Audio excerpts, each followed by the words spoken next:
Somewhere in your garage there is a box with a car part in it, an oil filter, a windshield wiper, a set of spark plugs. Ordinary things, boring things. Now here is the strange part. Those boring things helped secure billions of dollars in loans, and the money is gone.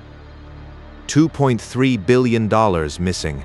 When the lenders finally stood in a bankruptcy courtroom and asked the obvious question, "Where did our money go?" The answer from the company's side was 3 words long. "We don't know. This is the autopsy of First Brands, the empire built in your garage." You have probably never heard of First Brands Group, but you have almost certainly paid them money. FRAM oil filters, the classic orange box on every parts shelf in America. TRICO windshield wipers, clearing glass since 1917, Autolite spark plugs. Raybestos brakes. Cardone remanufactured parts. If you have ever changed your own oil or paid someone to do it, odds are their catalog touched your car. One quiet company in Cleveland, Ohio came to own all of it. Roughly 24 manufacturers, $5 billion a year in sales, 26,000 employees around the world, and at the center, one man almost nobody outside the industry could name.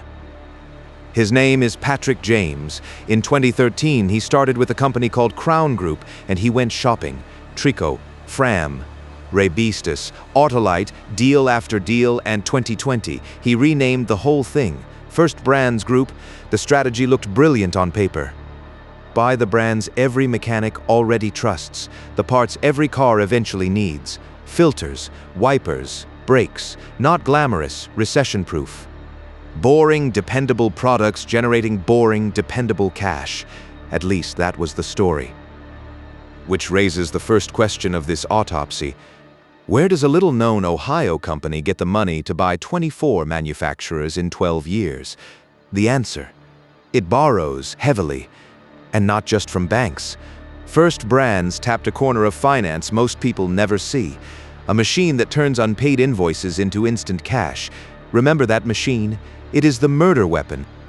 One of its early financing partners was a firm called Greensill Capital, a name that should make any finance nerd's ear twitch. Greensill built an empire on exactly this kind of lending and collapsed in scandal in 2021. First Brands survived that warning shot. It simply found new partners and kept borrowing. That echo matters because Greensill taught the financial world a lesson it apparently refused to learn: that supply chain finance, this quiet plumbing of global trade, can hide enormous risk precisely because it looks so dull. Regulators wrote reports. Banks tightened rules for a while. Then the fees came back, the memories faded, and the same quiet machine kept running.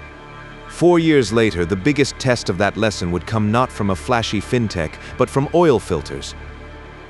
It is called factoring, and it works like this. Say you make oil filters, you ship a truckload to a big retailer, and you invoice them $1 million payable in 90 days. Now you have a problem. You need cash today. For steel, for payroll, for the next truckload, so you take that invoice to a financing firm called a factor. The factor says, "Sign the right to collect that million over to me, and I will wire you $980,000 right now." Everyone wins. The retailer pays later. You get cash today. The factor keeps the difference. Factoring is legal, common, and older than the Medici. It is also enormous. Modern supply chain finance moves trillions of dollars a year through exactly this kind of arrangement, and when it works, nobody ever thinks about it. It is the plumbing under the global economy. Water in, water out, completely boring, right up until someone starts pumping something else through the pipes. Because notice what the whole machine runs on: paper. The factor never sees a truckload of filters. It sees an invoice. A document that says a truckload exists. If the paper is real, factoring is boring plumbing. If the paper is fake, factoring becomes something else entirely. A money printer, and according to federal prosecutors, inside First Brands, that printer ran for 8 years straight.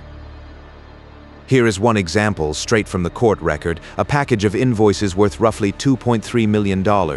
Real shipments, real customers. It was submitted to a factoring partner valued at $11.2 million, individual invoices inflated 10 times over. The factor wired money against paper that was mostly air, and prosecutors say it went further. The same receivables were allegedly pledged twice, even 3 times, to different lenders.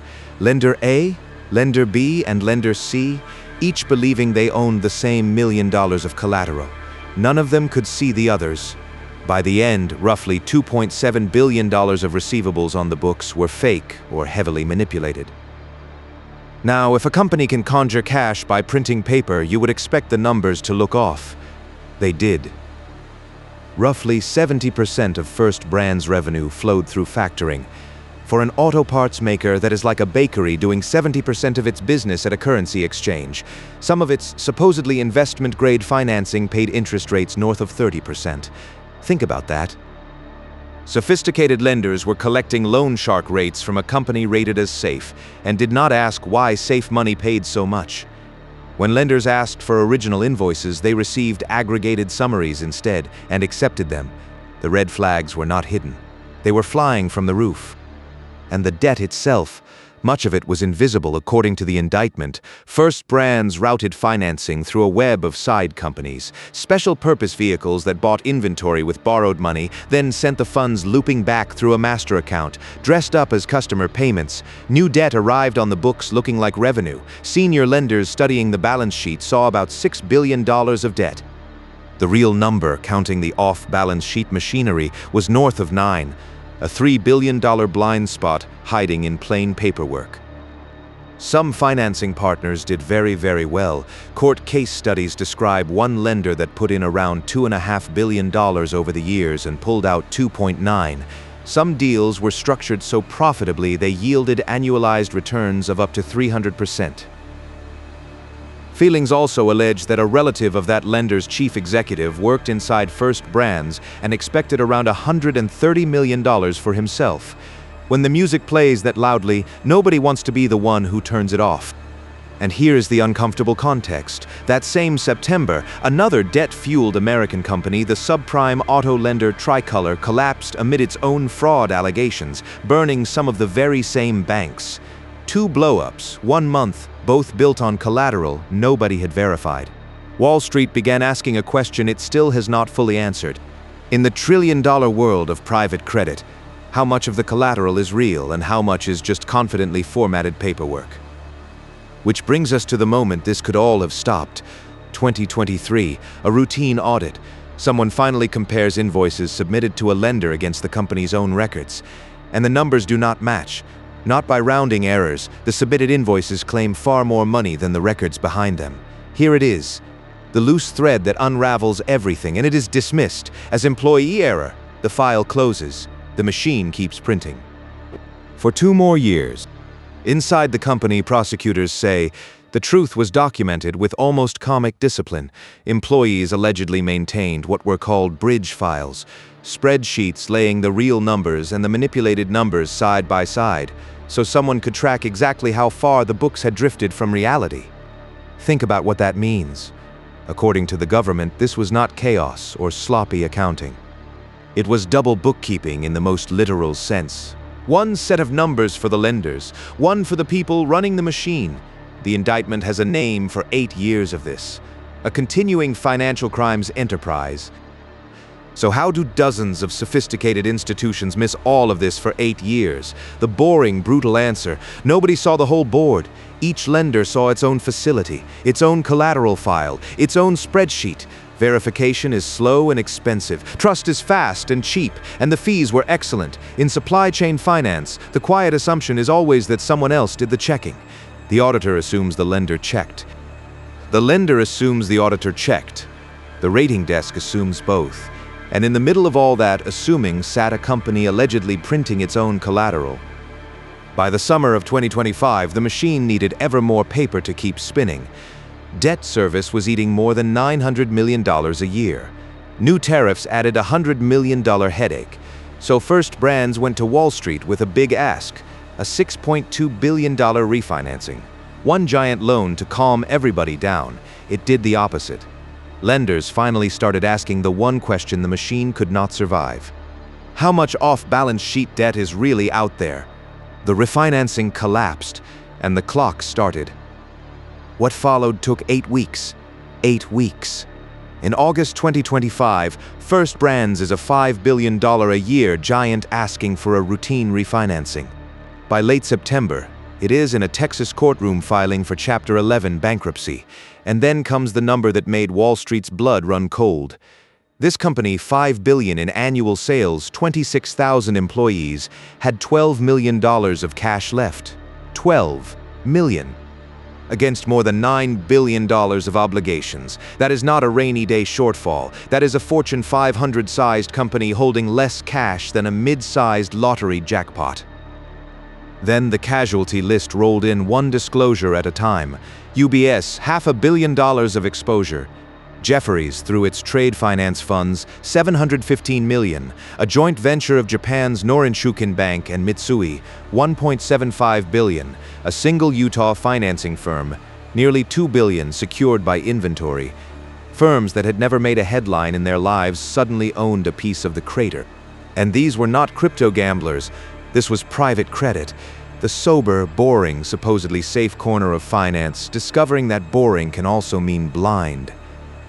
And then, the moment this episode is named for, in the bankruptcy proceedings, the factoring lenders asked the only question that mattered. Our money. The payments on all those invoices. Where is it? The answer, as the case record describes it, was 3 words. We don't know. Roughly $2.3 billion of receivable payments, and the entity that was supposed to be holding them could not say where they went. Not delayed, not disputed. Untraceable. The court's response tells you how bad it was. A federal judge appointed an independent examiner, a former prosecutor with a $7 million budget, and one job: find out where the money went. 3 liquidating trusts were built to chase claims, seeded with at least $75 million. And in a detail that says everything about corporate death, the professional fees for lawyers and advisors unwinding this mess are projected to pass $245 million. The cleanup costs 10 times more than the cash the company died with. And the man at the top, on October 13, 2025, Patrick James resigned as chief executive. A restructuring specialist took over, and what he found made him blunt in court filings. The founder, he declared, had routinely and regularly diverted company cash to himself and entities he controlled. More than $700 million between 2018 and 2025, most of it in the final 2 years as the machine strained. The estate sued James within weeks and won a temporary freeze on his assets. 9 days later, that freeze was lifted. But by then, the criminal system was already moving. January 26, 2026, a former senior executive, Peter Brumbergs, pleads guilty to fraud conspiracy and begins cooperating with the government.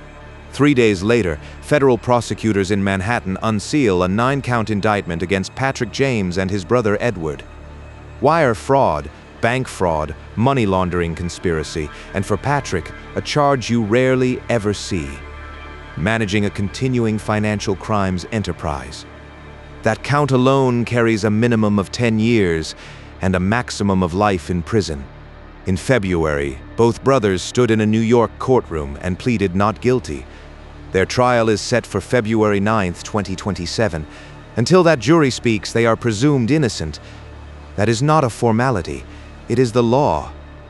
Meanwhile, the empire itself is being sold for parts, in the most literal sense. In January 2026, the company announced it would wind down Autolite, the spark plug maker founded in 1911, Brake Parts, Inc. Cardone. In April, the intellectual property behind FRAM, TRICO, and Autolite, a century of American brand equity, sold for $25 million. Read that number against the $700 million the founder allegedly moved to himself. The crown jewels went for 3 cents on the alleged dollar. In May came the end game, a liquidation plan. Most remaining companies headed for Chapter 7. Even the government's own bankruptcy watchdog objected, calling the settlement an artifice. The fighting over the corpse continues. It is easy to lose the humans in numbers this size. 26,000 people worked for First Brands companies when it collapsed, 6,000 of them in the United States, factory workers in Ohio, Michigan, Texas who made real filters and real brake pads that really worked every single day, through all 8 alleged years. Their products were never the problem. the paper stacked on top of their work was. Many of them kept working straight through the bankruptcy, keeping the lines running for a company whose name will now forever mean something else. The parts were real. The empire was not. So what actually failed here? Not the filters, not the factories. What failed was paper trust.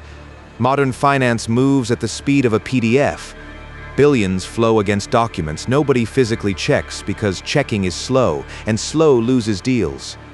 First Brand's prosecutors allege is what happens when a system optimized for speed meets a borrower optimized to exploit it. For 8 years through one missed audit. Dozens of lenders. Thousands of transactions. The question after every collapse like this is the same. Was this one bad actor or a preview? The lenders call it idiosyncratic. The skeptics call it a preview. The trial starts in February. Before we close the file, the evidence board one last time. 5 tells that were visible from outside. 1.